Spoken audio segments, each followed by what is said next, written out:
جی doctor صاحب آپ کچھ کہنا چاہ رہے تھے بریک سے میرے صاحب میں اکثر پروگراموں میں میں بات ہمیشہ سلوشنز کی کرتا ہوں، معاملات کو سدھارنے کی بات کرتا ہوں، پاکستان کے مستقبل کی بات کرتا ہوں. میں یہ تانا زنی میں نہیں جاتا کہ ہم نے یہ کیا تم نے یہ کیا، ہم سے الزام ہے تو ہم نے. لیکن میں صرف ایک جملہ اپنے بھائی کے لیے کہوں گا کہ یہ کہہ رہے ہیں نا جناب کہ ہمیں کہ انہوں نے عدالتوں کو یہ کیا اور یہ عدالتیں ایسی ہیں.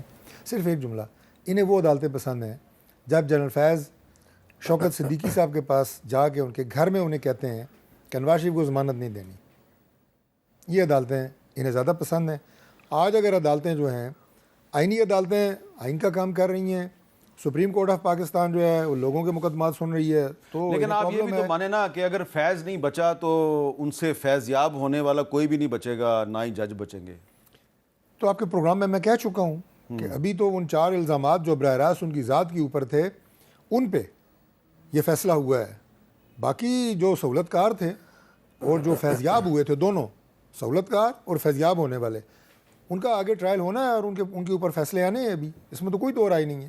اچھا آغا صاحب ذرا جلدی سے ذرا کلیریفائی کر دیں، یہ جو اون عباس بپی صاحب نے فرمایا کہ یہ آپ کے جو حملے ہیں مسلم لیگ نون پہ اور جو شکوے شکایت ہیں یہ بس دکھاوے کے ہیں، آپ صرف یہ چاہتے ہیں 28ویں ترمیم نہ لے کے آؤ. لیکن 28ویں ترمیم اگر نہیں بھی آتی تو الٹیمیٹلی پھنسنا تو آپ نے ہے.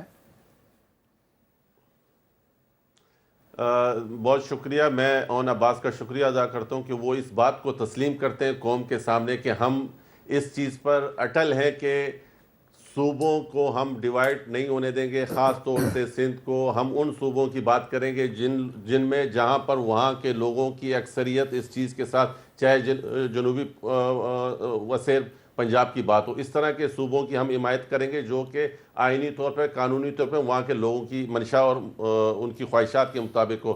ہم ہر اس ترمیم کے خلاف ہوں گے جو پاکستان اور پاکستان کے لوگوں کی منشا کے مطابق نہیں ہوں گے.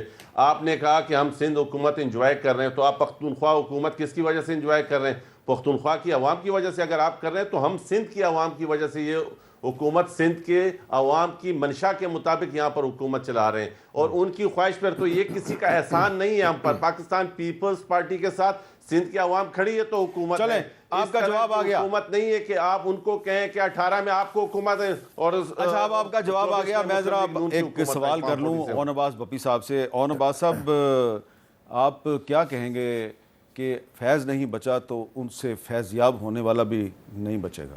آپ کا اشارہ کس طرف ہے؟ میرا اشارہ ان تمام لوگوں کی طرف ہے جو فیض سے فیضیاب ہوتے رہے. میں نے آپ کو پہلے کہہ دیا، اگر آپ کا اشارہ ہماری طرف ہے یا پی ٹی آئی یا پی ٹی آئی کی لیڈرشپ یا عمران خان صاحب کی طرف ہے، میرا اشارہ ججوں کی طرف بھی ہے، صحافیوں کی طرف بھی ہے، سیاستدانوں کی طرف بھی ہے اور بھی بہت سے لوگوں کی میں میر صاحب اگر آپ نے پرنسپل یہ فیصلہ کیا، جنہوں نے بھی پرنسپل ڈیسیژن کیا کہ آج کے بعد کوئی ہولی کاؤ نہیں، کوئی مقدس گائے نہیں ہے اور سب کی اکاؤنٹیبلٹی تو ہونا چاہیے، وائی ناٹ. لیکن پھر آپ اس کے ٹی او آرز ڈیفائن کر دیں، اس کو اوپن کر دیں. جب جس نے جہاں پہ جو کردار ادا کیا ہے سب کو کٹہرے میں لے کے آئیں، چاہے وہ سویلین ہے چاہے آپ کی فوج میں، جہاں پہ. یہ آپ نے بڑی اچھی بات کی ہے، اس سے اتفاق کرتے ہیں آپ. اور اس پہ پھر یہ طارق فضل صاحب یہ بھی صاف فرما دیں کہ جہاں پہ جس کا کردار ان کے حوالے سے یا ہمارے حوالے سے رہا ہے پھر سب کا اس کے لیے کھول دیں. پھر یہ سلیکٹیو قسم کی چیری پکنگ نہ ہو. بورڈ اکاؤنٹیبلٹی کب ہوگی؟ میرا تو خیال ہے میر صاحب یہ جنرل فیض کو جو سزا ہوئی ہے یہ ایک گیٹ وے کھلا ہے اس راستے کی طرف کہ جہاں پہ اکاؤنٹیبلٹی ہے.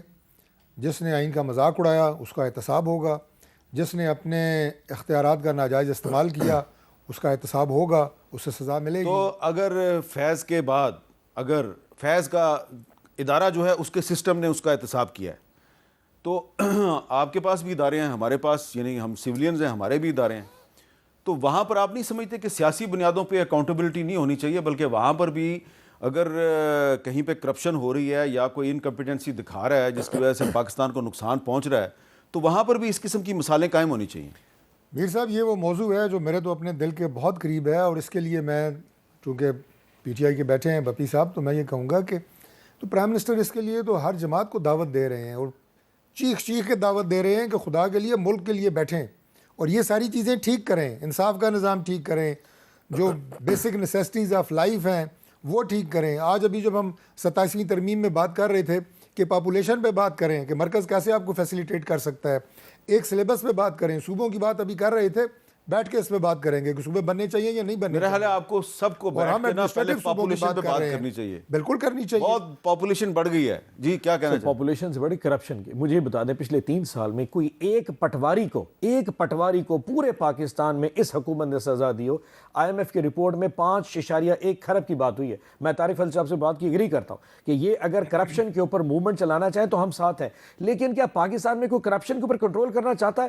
اگر اس ادارے نے اپنی اکاؤنٹیبلٹی کا دائرہ کار بڑھایا ہے تو کیا حکومت اگر اتنی سیریس ہے کیا پاکستان میں کرپشن اگر نہیں ہے یہ تو بتا دیں, اور اگر ہے تو کوئی ایک افسر, ایک ایسا بندہ بتا دیں جس نے پاکستان میں کرپشن کی وارنٹ پکڑ لیا. میرا سر ٹائم ختم ہو رہا ہے. بہت شکریہ اون عباس بپی صاحب, آپ کا بھی ڈاکٹر صاحب بہت شکریہ, اور آغا رفیع اللہ صاحب آپ کا بھی بہت بہت شکریہ. لیکن چلتے آپ کو صرف ایک بات بتانا چاہتا ہوں, یہ جو جنرل فیض حمید ٹائپ کے جو لوگ ہوتے ہیں نا, یہ جب کسی کو بلیک میل کرتے ہیں تو خاص طور پہ جو سیاستدانوں کو بلیک میل کرتے ہیں تو یہ ان کی کمزوریوں کا ناجائز فائدہ اٹھاتے ہیں.